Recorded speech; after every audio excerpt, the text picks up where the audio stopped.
चलिए जी, बिस्मिल्लाहिर्रहमानिर्रहीम। So this is our ES की एक और थ्योरी बेस्ड क्लास और paper two. I have to I just forgot to say about paper two. Theory is paper one, paper two is programming. लेकिन paper two के अंदर भी हम theory वाले एलिमेंट्स को पहले रैप अप कर रहे हैं.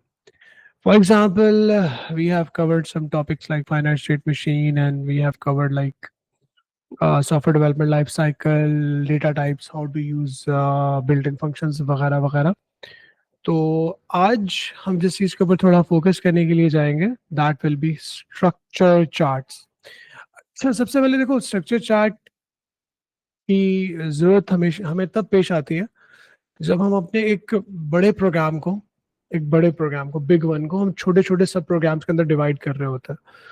तो जो छोटे छोटे सब प्रोग्राम्स मिलके आपस में काम कर रहे होते हैं, वो एक दूसरे को डेटा किस तरह से पास करते हैं उसको विजुअली देखने के लिए, कोड करने से पहले.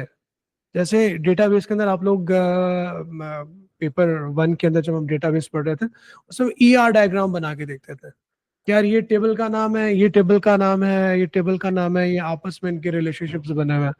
तो kind of like that, kind of, but different. तो let's start the topic, structure charts. अच्छा, ये वो टॉपिक्स हैं अगेन जिसके अंदर आप लोगों को नंबर लूज नहीं करने होते. These are interesting and easy topics of paper 2. I think today is 7th or 8th of December. दिसंबर का महीना है, लेकिन कराची में अभी भी कोई खास सर्दी महसूस नहीं हो रही. हाँ से सर्दी नहीं है। I am like waiting for अभी बस इतनी ठंड लगेगी कराची में आप वेट ही and करते it's रहेंगे not आपको. getting cold. It's so annoying. It Yeah. is, it is. Welcome to And Karachi. if you go up north, it's like freezing. People are like freezing over there. उन लोग के लिए it's hell cold. It is. Balance. They should come to Karachi in winters. And Okay. we So should go there.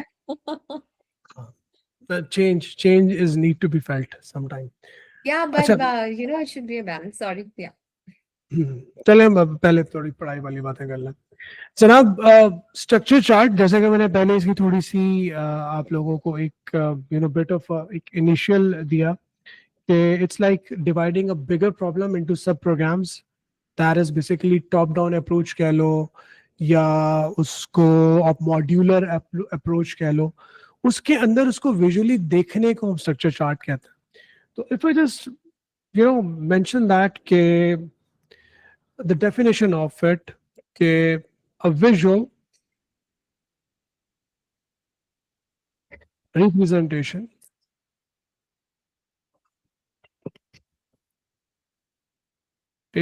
of modules and submodules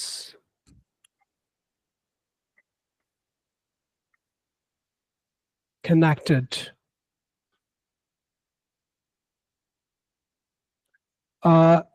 Data means parameters, इसका भी हम जिक्र करेंगे.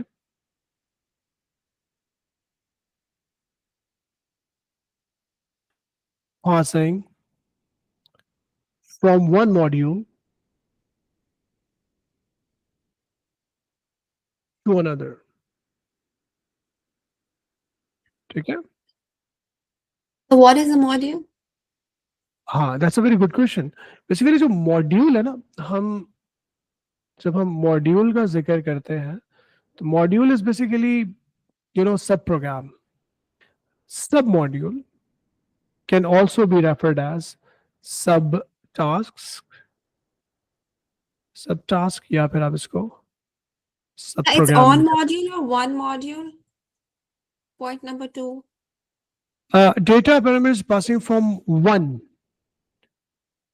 from one module to another. Okay, sir. ठीक है.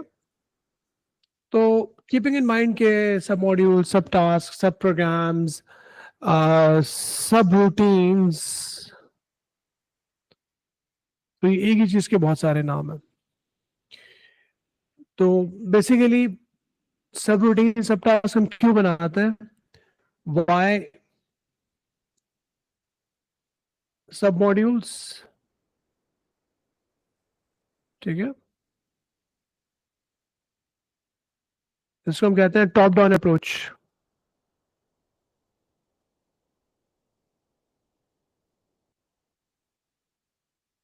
ठीक है, dividing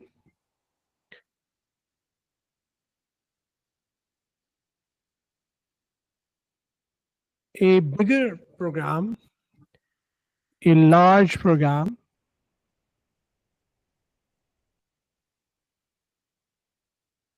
into sub programs.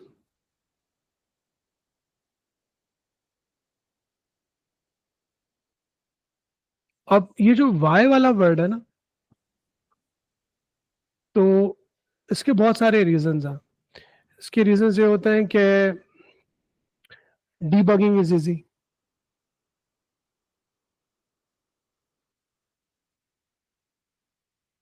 ठीक है, कोड या प्रोग्राम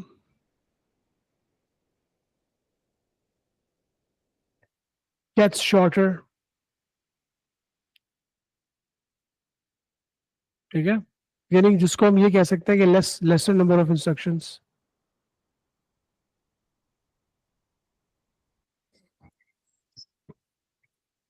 अब ये मैं सिर्फ थ्योरी बता रहा हूँ, ये थ्योरी आती है पेपर के अंदर, किसी न किसी फॉर्म के अंदर आपको ये पता होना चाहिए।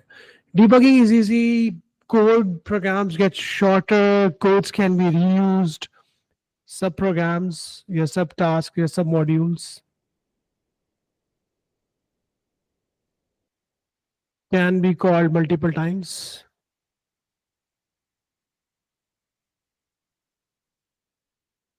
Multiple times. Code can be reused. जो उसको बड़ा एफिशिएंट बनाता है, मतलब आपने एक सब प्रोग्राम बना लिया, उसको बार बार कॉल करके यूज कर सकते हो, तो प्रोग्राम के अंदर आपको उसको जगह जगह लिखना नहीं पड़ता। तो there are I think 1 or 2 points which is really want to talk about, लेकिन जब उसको हम थोड़ा और प्रैक्टिस करेंगे तो will gonna talk about it. तो बेसिकली जो हम स्ट्रक्चर चार्ट पढ़ेंगे वो ये पढ़ेंगे कि यार जो विजुअल रिप्रेजेंटेशन है, जब हम प्रोग्राम को डिजाइन कर रहे होते हैं, मैं इसकी छोटी सी मिसाल ये देता हूँ कि जैसे अब ये गुड नोट्स का एक प्रोग्राम है, तो इसके अंदर प्रॉबली इसको किस तरह से प्रोग्राम किया होगा कि उन्होंने ये पेन वाला जो मॉड्यूल है, इसको उन्होंने क्या किया, री कोड, उसको अलग से कोड किया होगा कि यार जब ये पेन होगा तो ये कैसे लिखेगा, और कितना प्रेशर को सेंसिटिविटी के साथ उसको मेजर कर रहा होगा कि जितना आप पेन जोर से दबाएंगे तो उतना, काइंड ऑफ लाइक दैट। इसी तरह से इसके अंदर जो इरेजर वाला पार्ट है, इसके अंदर ये जो ये वाला पार्ट है, तो हर एक की कोडिंग अलग हो सकती है, अलग अलग उसको कोड किया होगा। हो सकता है कि मोर देन वन इंजीनियर्स ने बैठ के इसको कोड किया हो, डिफरेंट मॉड्यूल्स को, फिर वो आपस में मिलके एक बड़े प्रोग्राम के तौर पे काम करता है। तो this is basically you know the, लेकिन जब आप उस प्रोग्राम को डिजाइन कर रहे हो, अभी उसको आपने कोड नहीं करना शुरू किया, डिजाइनिंग वाला एलिमेंट सॉफ्टवेयर डेवलपमेंट के अंदर आपको याद होगा कि मैंने यहाँ पे स्ट्रक्चर चार्ट लिखा था डिजाइनिंग के अंदर, तो आप उसको विजुअली पहले बना के देखते हो। उसके let's move on to a practical example rather than boring you people, और इस एक एग्जांपल के बाद फिर अगली वाली एग्जांपल आप खुद करेंगे इंशाल्लाह। So we have this question in front of us, जिसमें वो कह रहा है कि जी describe the description of the relationship between the modules is summarised as follows, draw a structure chart. So that's what they want. They want us to draw a structure chart. उसमें सब routines के name और उसकी description दी हुई है, तो इसको देखते हुए हमें स्ट्रक्चर चार्ट को बनाना है। तो लेट्स डू दिस। मैं इसको आपके गुड नोट्स के ऊपर ले जाता हूँ। जस्ट टेक डिस्क्रिप्शन, और इस डिस्क्रिप्शन को हम कन्वर्ट करेंगे into a structure chart. Okay, there we go. सबसे पहले वो कह रहा है कि अपडेट लोन एक मॉड्यूल है, और वो कॉल कर सकता है एक्सटेंड लोन को या फिर लोन रिटर्न को। अगर अगर अपडेट लोन कॉल कर रहा है, खुद बुला रहा है, तो इसका मतलब ये बॉस है, ये ऊपर है, और इसके दो सब ऑर्डिनेट्स हैं, एक लोन एक्सटेंड है और एक लोन रिटर्न है जिसको जवाब देंगे. So update loan is a module which can call a loan extend or loan return. And तो what is a loan इसको here? what this thing loan हमें Yeah. सिर्फ इतना पता है कि यार ये एक एक मॉड्यूल है और ये इन दो सब मॉड्यूल्स को कॉल कर सकता है. अब इसको फिलहाल हमें बनाना सीखना है. तो अपडेट लोन स्ट्रक्चर हम इस तरह से बनाते हैं, मॉड्यूल को इस तरह से हम ड्रॉ करते हैं. हम एक यहाँ पे बॉक्स बना लेते हैं. Let me pick a thinner one. So there we go. चलें जी, ये इसके अंदर हम बना देंगे अपडेट लोन.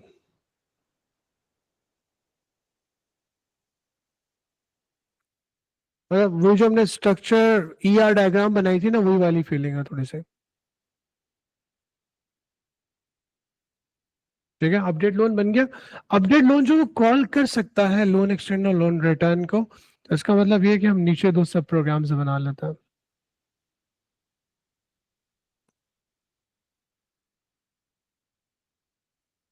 ठीक है, 1 एंड 2. तो एक हमारे पास हो गया लोन एक्सटेंड, एक हो गया लोन रिटर्न. लोन एक्सटेंड और दूसरा वाला कौन सा था? Loan Loan return. रिटर्न. हमने कुछ नहीं किया, जिस तरह से उसे ऊपर लिखा हुआ था ऐसे हमने लिख दिया. अब नीचे जाके वो इंडिविजुअली बता रहा है कि यार ये जो लोन एक्सटेंड है ना, लोन एक्सटेंड मतलब इसका जिक्र हो रहा है. Called with the parameters loan ID और बुक आईडी. जब इसको कॉल किया गया होगा तो उसको दो आईडीज के साथ, दो पैरामीटर्स के साथ कॉल किया गया होगा. Parameters are basically values which are being passed in between sub programs. तो अपडेट लोन ने जब लोन एक्सटेंड को कॉल किया होगा तो इसने इसको दो वैल्यूज के साथ कॉल किया होगा. इसका मतलब इसको दो वैल्यूज दी होंगी. कौन कौन सी? लोन आईडी और बुक आईडी. तो इसको हम बिल्कुल ज्वाइन भी इसी तरह से करेंगे. और अब अपडेट लोन ने लोन एक्सटेंड को कॉल किया गया है, तो इसका मतलब ये कि इसकी डायरेक्शन यूं बनेगी. जो दो इसके पैरामीटर्स हैं उसको हम हमेशा स्ट्रक्चर चार्ट में सिंबल्स को इस तरह से शो करते हैं, loan ID and book ID. आप उसको किसी भी तरह से बना सकते हो, डायरेक्शन ही होनी चाहिए. मतलब आप उसको दोनों को ऊपर बना दो, दोनों को नीचे बना दो, उससे कोई फर्क नहीं पड़ता. तो But they're एक supposed to be two, sir. Suppose to be, Two, दो arrows बनेंगे. इट इज बिकॉज दो parameters called with the parameters loan ID and book ID. That's why. किसने किसको कॉल किया गया? लोन एक्सटेंड को, कॉल्ड विद द पैरामीटर्स. तो direction ये वाली बनेगी. ओके. Yes. अच्छा, फर्दर से यहाँ पे एक चीज और भी लिखी हुई है, calls check reserve to see whether the book has reserve. अच्छा, ये लोन एक्सटेंड आगे फर्दर चेक रिजर्व को कॉल कर रहा है. तो इसका मतलब ये कि हमें एक नीचे और बॉक्स बनाना होगा. ये फर्दर आगे कॉल कर रहा है. और किसको कॉल कर रहा है? चेक रिजर्व को.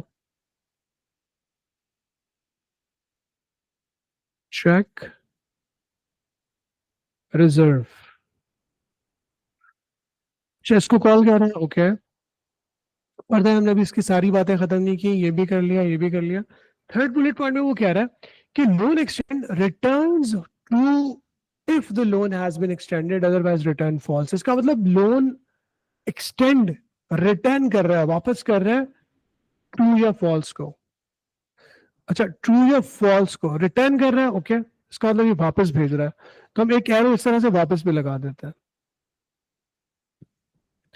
अच्छा, अब ये लोन रिटर्न वापस भेज रहा है और जो जिसको ये वापस भेज रहा है वो ट्रू या फॉल्स है. स्ट्रक्चर चार्ट में जब भी ट्रू या फॉल्स का डेटा मूव करता है उसके हम इस सिंबल को ब्लैक कर देते हैं. याद रखिएगा. Black या color हम blue कर सकते हैं. लाइक इसको कलर कर देते हैं, like this. Okay, because we will be having blue pens in the exams. No? Whenever in structure chart, if a boolean value is being moved from here to there, उसके circle हम fill करते हैं. Only boolean. Boolean का मतलब true या false. बाकी data real हो, string हो, किसी भी किस्म का डेटा हो, उसके सर्कल इसी तरह से हॉलो ही होते हैं। सिर्फ बूलियन डेटा के लिए, ट्रू एंड फॉल्स के लिए सर्कल जो होगा वो फिल होगा। ठीक है। For false also. So अगर false तो कैसे arrow बना? मतलब ट्रू फॉल्स के लिए। सही है Yeah, for both we make this arrow only, or is it a different arrow for false? ना, लाइक ट्रू फॉल्स के लिए, true false data type is Boolean data type. तो उसके लिए ये वाला, क्योंकि रिटर्न जो डेटा हो रहा है, जो डेटा रिटर्न हो रहा है वो ट्रू फॉल्स हो रहा है। True false is like Boolean, तो उसका सर्कल फेल होगा, ट्रू हो या फॉल्स हो। The same arrow, this arrow will be made. Right now yes, it's the arrow. true only. Okay.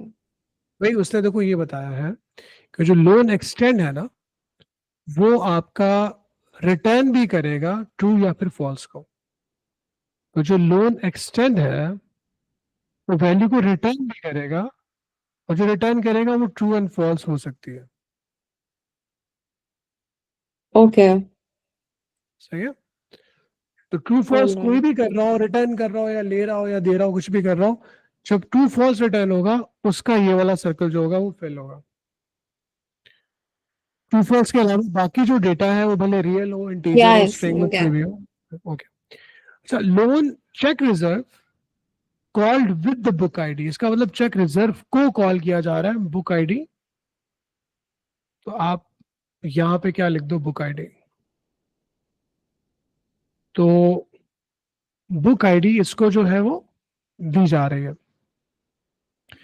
इसी तरह से जो हमारे पास, अस्सलाम वालेकुम Masfiya, just join us in between, try to understand, ठीक है, as much as you can.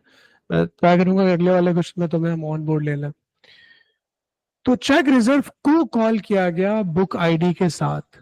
Check reserve भी आपको वापस भेज रहा है ट्रू या फॉल्स। ट्रू एंड फॉल्स का मतलब ये कि इसी तरह का एक एरो बनेगा और चेक रिजर्व से वापस की तरफ जाएगा और ये फिल होगा इस तरह से। ठीक है। ओके। अब हम इस लास्ट वाले के ऊपर आ जाते हैं। Loan return called with the parameters loan ID and book ID. Loan call किया गया लोन आईडी और बुक आईडी के साथ। तो इसके अंदर भी हम क्या करते हैं, इस तरह से दो एरोज बना देते हैं। एक एरो जो है वो आपका लोन आईडी है,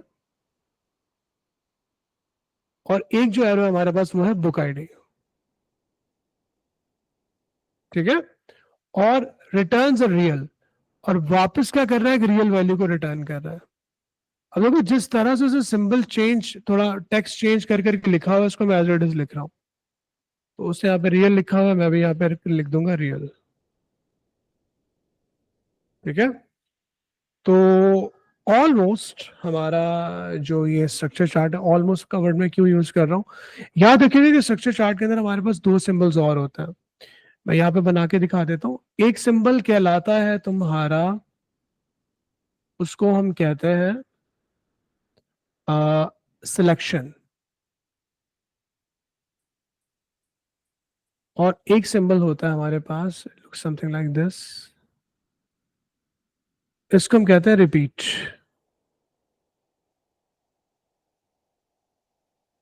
तो समटाइम जब आप सिलेक्शन कर रहे होते हो, सिलेक्शन का मतलब क्या होता है, जैसे देखो यहाँ पे लिखा हुआ था कि अपडेट लोन जो है वो लोन एक्सटेंड या फिर लोन रिटर्न को कॉल करेगा। जो अपडेट लोन है वो लोन एक्सटेंड या फिर लोन रिटर्न को कॉल करेगा। तो इसका मतलब ये है कि अपडेट लोन लोन एक्सटेंड या फिर लोन रिटर्न को कॉल करेगा।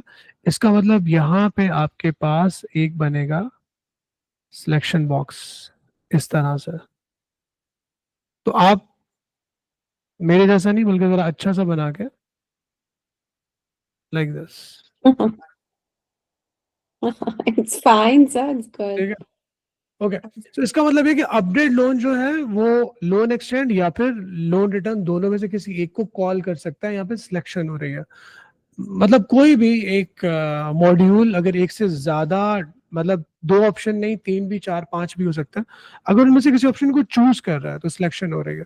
और समटाइम ये होता है कि वो कहता है कि यार ये वाला जो सब मॉड्यूल है ये बार बार चलेगा, तो अगर बार बार चलने वाला सीन होगा तो उसके अंदर हम ये वाला एरो बना देंगे। तो स्ट्रक्चर चार्ट के अंदर इन एरोस को भी बनाते हैं। तो जैसे मैंने बोला कि स्ट्रक्चर चार्ट के अंदर आप डेटा को या पैरामीटर्स को इस तरह से दिखाते हो, और स्ट्रक्चर चार्ट के अंदर जो आपके मॉड्यूल्स के नेम है वो स्क्वायर बॉक्सेस में आ रहा होता है इस तरह से। This is it. तो this is the number of symbols that we use to define any program, सब प्रोग्राम्स का आपस में जोड़ना। अच्छा गाइस, ये तो एक एग्जांपल हो गई। अब मैं एक एग्जांपल और करवा रहा हूँ, उसके बाद फिर I am gonna give you all these बहुत सारे स्ट्रक्चर चार्ट के क्वेश्चंस। इसको खुद ट्राई कीजिएगा। ये क्वेश्चंस भी अच्छा है, ये क्वेश्चन भी अच्छा है, ये भी अच्छा है, ये भी अच्छा है। So when the circle is filled, it means it's going to return true or false. हाँ, जब वो ट्रू एंड फॉल्स रिटर्न करेगा तो उस सर्कल को फिल करोगे। सारे सिमिलर क्वेश्चंस हैं, मैं आपको ये करवा देता हूँ। इससे तुम लोगों को फंक्शन एंड प्रोसीजर्स के हेडर्स की, सब रूटीन के हेडर्स की डेफिनेशन का थोड़ा अंदाजा हो जाएगा। असफिया, इसको स्क्रैच से करने की कोशिश करना। हमारे पास मॉड्यूल्स के हेडर्स मौजूद हैं और हमारे पास स्ट्रक्चर चार्ट भी मौजूद है, बस उसको लेबल करना है। So let's try to do this. So this is the header definition. इसको थोड़ा मैं सेंटर में ले आऊँ क्योंकि मेरी आदत है इसको थोड़ा कलरफुल करने की। और then we have this thing,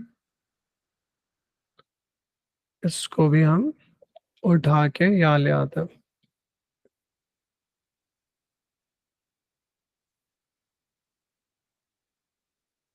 Okay people, let's do this.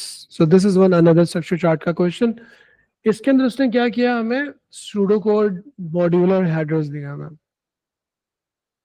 अच्छा, फंक्शंस जो है वो हमेशा वैल्यू को रिटर्न करते हैं, प्रोसीजर वैल्यू को रिटर्न नहीं करता। तो ये भी हम एक छोटी सी बात यहाँ पे लिख लेते हैं कि सब रूटीन 2 टाइप्स की होती हैं, सब रूटीन्स या सब प्रोग्राम्स।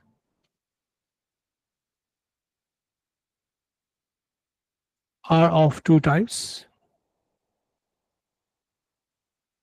ठीक है, फंक्शंस रिटर्न वैल्यूज और procedures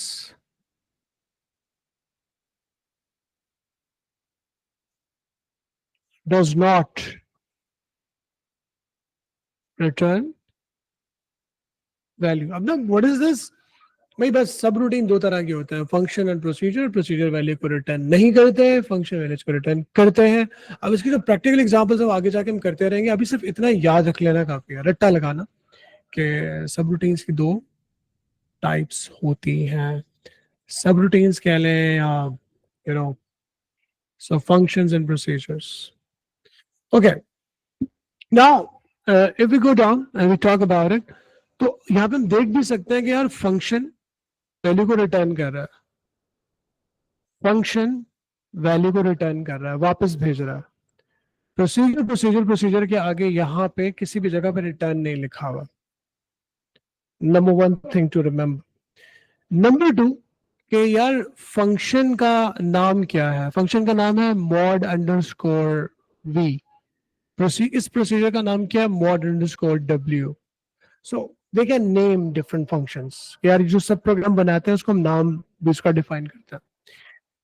उसके बाद हम जो है वो क्या करते हैं कि जब किसी फंक्शन का नाम और जो ब्रैकेट के अंदर चीज होती है, ब्रैकेट के अंदर उस रूटीन के पैरामीटर्स होता है।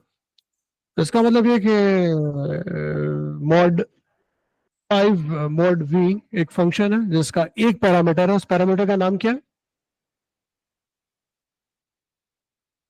असफिया, मशल और अतीब, mod v के पैरामीटर का नाम क्या है, S2. यस, mod v के पैरामीटर का नाम s2 है, उसका एक पैरामीटर है। mod w का एक पैरामीटर, उसका नाम है v T4. mod x के 3 पैरामीटर्स हैं, T4, सॉरी 2 पैरामीटर्स हैं, T4 एंड P3. एक चीज और कहलाती है, उसको हम कहते हैं where can I find the empty place? Parameter passing. I should find a place.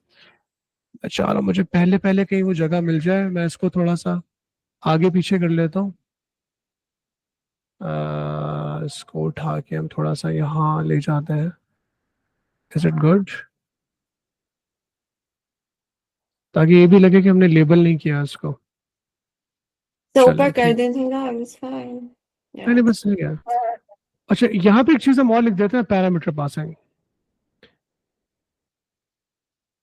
Basically, there are different methods of.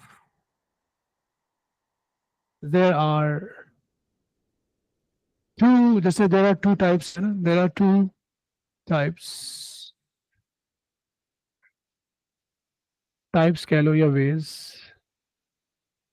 of parameter passing.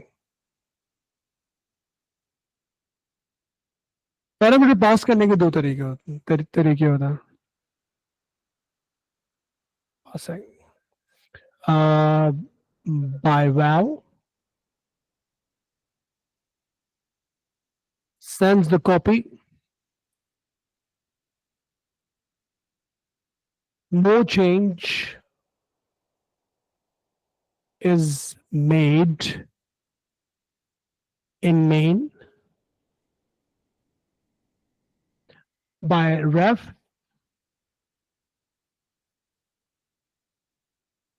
sends the reference,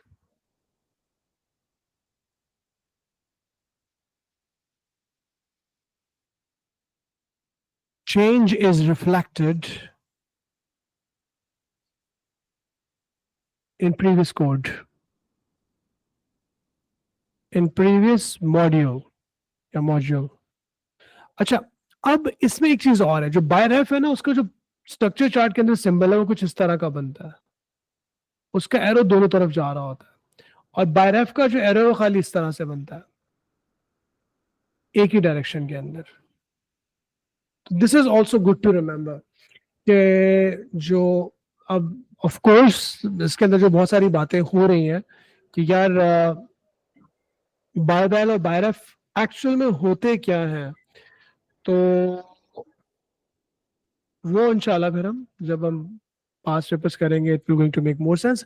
अभी इतना जान लेना काफी कि जो बाय रेफ होता है ना, उसका एरो दोनों तरफ जा रहा होता है. ठीक है, तो फिलहाल हमें ये याद हो गया क्योंकि यहाँ लिखा हुआ था बाय रेफ. इस जगह पे हम देख रहे थे, यहाँ पे लिखा हुआ था बाय रेफ P3. जो P3 पैरामीटर पास हो रहा है वो बाय रेफ हो रहा है. चलिए अब इसको one stage at a time करते हैं. देखो यहाँ पे कुछ चीजें बनी हुई है, कुछ इनकम्प्लीट है. मिसाल के तौर पे यहाँ पे मैं देख सकता हूँ कि एक फंक्शन है जिसका नाम है डी, और वो कोई बूलियन वापस भेज रहा है. ये मुझे थोड़ा यूनिक फिनोमेना लग रहा है. तो हम देखते हैं कि कोई ऐसा, अच्छा कैसे पता चला फंक्शन है डी, क्योंकि डी जो है वो वैल्यू को वापस भेज रहा है. इस वजह से पता चल गया कि ये एक फंक्शन है. और कौन सा फंक्शन है जो कि एक बूलियन वैल्यू को रिटर्न कर रहा है, वो है आपके पास mod v.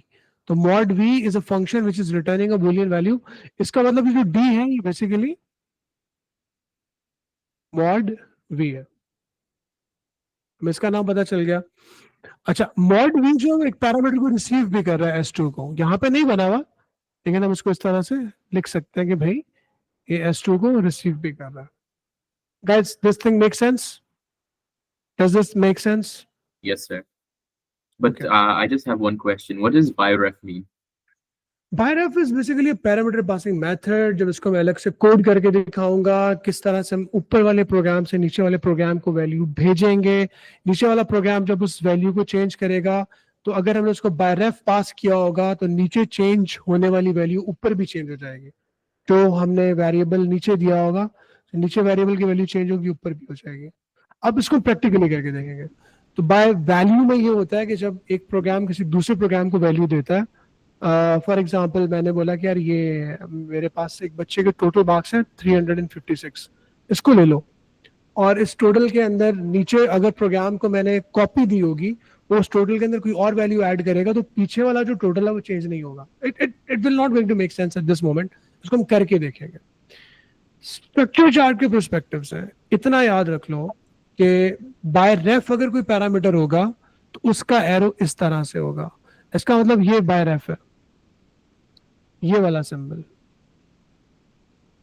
This is by रेफ का सिंबल. एक्चुअली अगर पैरामीटर बाय रेफ पास होता है तो उसका सिंबल इस तरह का दिखता है. सही है. तो इस वजह से हमें पता चल जाएगा कि यार मॉड एक्स के अंदर बाय रेफ वैल्यू पास हो रही है. सो this is mod x. Can you feel me? Yes, sir. फिलहाल इतना जान लेना काफी है. और इसका एक पैरामीटर P3 हो गया ये वाला, और ये वाला जो है वो हमारे पास हो गया T4. अच्छा, अब इसका नहीं पता चल रहा है एक ही पैरामीटर को रिसीव कर रहा है इसका. अच्छा हाँ, क्योंकि फंक्शन वैल्यूज को रिटर्न करते हैं. एक फंक्शन के बारे में हम ऑलरेडी बता चुके हैं.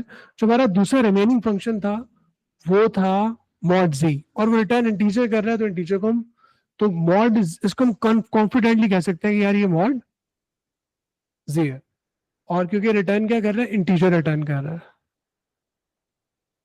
अच्छा, इंटीजर को रिटर्न कर रहा है तो ये एक पैरामीटर f3 को रिसीव भी कर रहा है. तो उसको हम ये भी बना देंगे z3, सॉरी f3. अब ये भी हो गया, ये भी हो गया, ये भी हो गया, दो रह गए. अब कोई एक जो बाकी रह जाने वाले हैं उसमें से कोई एक ऐसा प्रोसीजर या फंक्शन है जो कि दो पैरामीटर को रिसीव कर रहा है. हमारे पास ये भी हो गया, ये भी हो गया, ये भी हो गया, ये दो बचे. और इसके अंदर जो प्रोसीजर मॉड y है वो दो पैरामीटर्स को रिसीव कर रहा है, w3 और z8. तो z8 और w3, और इसका नाम क्या है, इसका नाम है मॉड y. ठीक है. लास्ट एक ही बचा हमारे पास. जो लास्ट वाला बचा वो है एक पैरामीटर को रिसीव करने वाला mod w. That's mod w. तो मॉड w क्या कर रहा है, वो p4 को खाली रिसीव कर रहा है. Mod w. Do you get the whole stereo, guys? Sir, I'm a Yes, bit confused. Yes, Can I sure. just Yeah, can you sure, revise sure. it? The S2 कैसे start हुआ था and mod V? Can I just know? Yeah. Okay, mod V is S2. Returns Boolean. S2 को हमने इस तरह से देखा था कि रिटर्न बूलियन, ये सब इस रिटर्निंग अ बूलियन वैल्यू. नो, अब हमारे पास फंक्शन दो है, ये वाला और ये वाला, दो जो वैल्यूज को रिटर्न कर रहा है. और mod v value Boolean value को रिटर्न कर रहा है. सो वी जस्ट लुक यार ये करने वाला कौन है, ये d है ना, तो उसका मतलब d मॉड v है. So you just find, can you get it? Yes, इस तरह sir. से एक एक करके चीजों को ढूंढना है. अच्छा यार बायरफ है, अच्छा बायरफ का सिंबल ऐसा होता है, अच्छा बायरफ जो है वो मॉड एक्स का पैरामीटर है, उसका मतलब ये मॉड एक्स होगा. तो इस तरह से करते करते करते आप सबको ढूंढ लोगे. इसमें मुझे एक ट्विस्ट याद आ रहा है क्वेश्चन के अंदर, उसने कहीं पे लिखा हुआ था कि the additional module head repeatedly calls three of the modules in a sequence. This sentence make quite a change, क्योंकि ये जो रिपीट करने वाली बात है इज एन इम्पॉर्टेंट थिंग. तो इसका मतलब कि जो हेड है ए वाला पार्ट उन सबको रिपीटेडली कॉल कर रहा है, तो इसका मतलब ये वाला सिंबल भी बनेगा, ये वाला symbol. repeatedly calls the head repeatedly call the three of the modules in the sequence, और ये एक दो तीन मॉड्यूल्स इसी तरह से बने हुए हैं. Can you get it? इस लाइन को पढ़ के Yes, मैंने sir. एरो क्यों बनाया? तो गाइस स्ट्रक्चर चार्ट कुछ ऐसा ही है जैसा कि हमने इसको देख के इसको सॉल्व किया और इसको पढ़कर हमने इसको बनाया. तो बाकी जितने क्वेश्चंस हैं वो कुछ उसी तरह के. यहाँ पे वो कह रहा है इसको देखकर सब 1A, सब 1B, सब 1C, procedure section 1, The structure chart will be produced. Section 1 calls one of the three modules. मतलब section 1 ऊपर बनेगा और सब 1A, सब 1B, सब 1C नीचे बनेंगे. उनको आपस में कनेक्ट करोगे. इसको देखकर पैरामीटर्स को आप जो आगे पीछे मूव करोगे. Section 1 calls one of the three modules. तो क्या मतलब सेक्शन 1 कौन सा वाला सिंबल बनेगा? सिलेक्शन वाला सिंबल बनेगा ना. सिलेक्शन वाला सिंबल बनेगा. ठीक है. तो So, Vandesha, how long is the class? I'm just wrapping it up. Okay, sir. Thank सही है? you. Sorry. हाँ ना, that's okay. अच्छा, अब तुम लोगों के ऊपर ये जिम्मेदारी आयद होती है, जैसे कि मैंने SDLC का कहा था कि यार प्लीज पढ़ लेना. इसी तरह से बेटा स्ट्रक्चर चार्ट के अब जो अपकमिंग क्वेश्चन है, जैसे पेज नंबर 164 कह लो या 166 कह लो, एक ही बात है. हाँ, इधर से देख लो या इधर से, यहाँ से देख लो, जैसे आपको अच्छा लगे. ये पेपर 2 की बुकलेट आप लोगों के साथ शेयर है. आप 164, मैं इसको रेफर करके कह रहा हूँ, 164 और 169 और 170 इनको सॉल्व करें. बस मैं ज्यादा एक्सपेक्ट नहीं कर रहा, और आज ही की डेट में कर लें तो बहुत अच्छी बात हो जाएगी. You repeat the numbers 170, It was 169. 167, 169 और 170. सही है. इस तरह से देखो 169. Hold on a minute. Give me a second. जैसे वो कौन सा मीम था, drop me there. Leave me alone. There was a small clip in which an African guy who does not know English pretty well, जरूरी नहीं है हम English बहुत अच्छे जाने, बट इंग्लिश नो है, और वो अपने कैब ड्राइवर को कहता है कि मुझे यहाँ पे उतार दो. एक्सप्लेन नहीं कर पा रहा होता, तो you might have seen that. Leave me alone. अच्छा खैर, तो भाई पेज नंबर 167 दोबारा इसको देख लो, मैं यहां से बता रहा हूं. ठीक है. 167, 168,